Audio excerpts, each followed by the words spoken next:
Hey everybody, Destalker here. So today I thought I'd talk about frenemies. Now you say, what's a frenemy? Well, frenemies are people who are your friends, but once you're on the racetrack, they are your enemies. Now there's good frenemies and there's bad frenemies. You know, the good frenemies are the guys they're your friends, and they wouldn't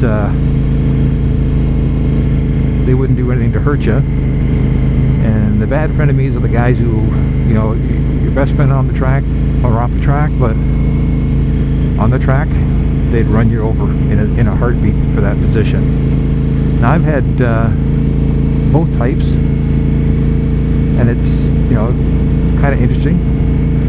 Now this doesn't necessarily apply just to racing. I've seen the same thing in hockey and pretty well any sport. Anybody who's played a lot of sports, you usually have that one guy who's like just the nicest guy around, but you know, once he puts on that helmet or picks up the bat or whatever, he becomes a psychopath. Just for the record, I actually had some friends of mine, well, not friends, people I knew who played hockey, ice hockey for those who don't know that. And these two guys came to the games together. They just pick up games, and they're best friends. They go drinking together. They've known each other since childhood. And when we play pickup hockey, what happens is everyone throws their stick in the middle, and one guy goes out and just grabs a stick, throws one left, one right, and that's how they make the team. So it's not a case of like, you know, all the best players are on one side or the other. It just mixes it up, so you get to play with everybody, and it's a pickup game. So basically, I used to use it for a little bit of off-season exercise when I was racing. And what happened was these two guys got into a dispute about the puck, and the one guy literally took his stick and hit the guy across the back of the helmet, knocked him out cold. And I was at the other end of the ice, so I didn't actually see the hit, but I was there when the police showed up, when the ambulance showed up, when the fire department showed up to carry this guy away to the hospital. And it's like, and we're all sort of like but they're best friends. And the other guy said, yeah, but when they get the puck, it's like, you don't take it off the bill. And we're like, and some of the guys are like just absolutely shocked. And I go, yeah, I know guys like that on the track too. So on the track, yeah, it's there's actually guys that I used to have dinner with on Saturday night at the track. We'd all be having a big campfire and drinking, and then Sunday the race would come out, and they'd be leaning on you into a corner. They'd come inside you. There was a few guys that actually used to bang fairings. It was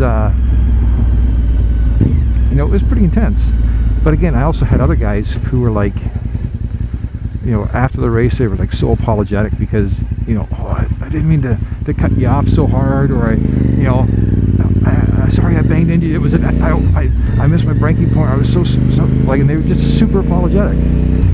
And you know, I'm coming from a motocross racing for a short while, where basically, you know, I got poked in the ribs about 6 times by somebody else's handlebars because they were trying to, you know, knock me out of the way so they get by.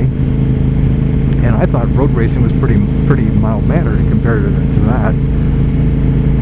But you know, these guys, you know, it was just sort of interesting, different personalities. And again, these are the people you like and the people you get along with. There's a whole separate, different group of people who you race with who you absolutely hate. And I'm not going to bother going into them because it's either the way they race or their attitude or whatever. But these are guys that you hang out with, you know, you share a beer with, you know, you help fix their bikes, you know. But once that flag drops or the light goes green, all bets are off. Now, I always wanted to win, but I wasn't about to put my life or someone else's life in jeopardy, you know, for that position.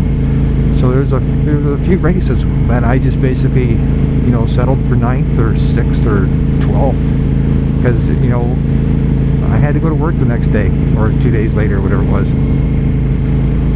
and I knew that guy had to go to work. But there are people out there who, even though they have, you know, wives and families and obligations, that place mattered a lot, and they would actually make that last minute dive. It was actually funny, in some races, if I saw a certain couple guys in front of me, I would actually hang back, because I knew these two guys were going to get mixing it up, and I didn't want to get caught in the carnage. And in some cases there was carnage, and I got myself 2 spots. Sometimes there wasn't. I just got to watch a really good show. But it's just the different mentality you have when you're competitive. Friends of mine, you know, I had a friend who was super competitive in stick and ball sports, like even pool, darts, everything. He had to win, and even in ping pong. And it used to annoy the hell out of him that I could care less. And then one of the other friends who was there, he goes like, he's so upset. He goes like, oh, he doesn't give a crap if he wins. He said, yeah, try it on the racetrack. And it was like, yeah, there's a place where you focus, and the other place is recreation, as far as I'm concerned. So anyways, I hope this little interesting tidbit of information is something you found of interest. Anyways, Death Stalker signing off.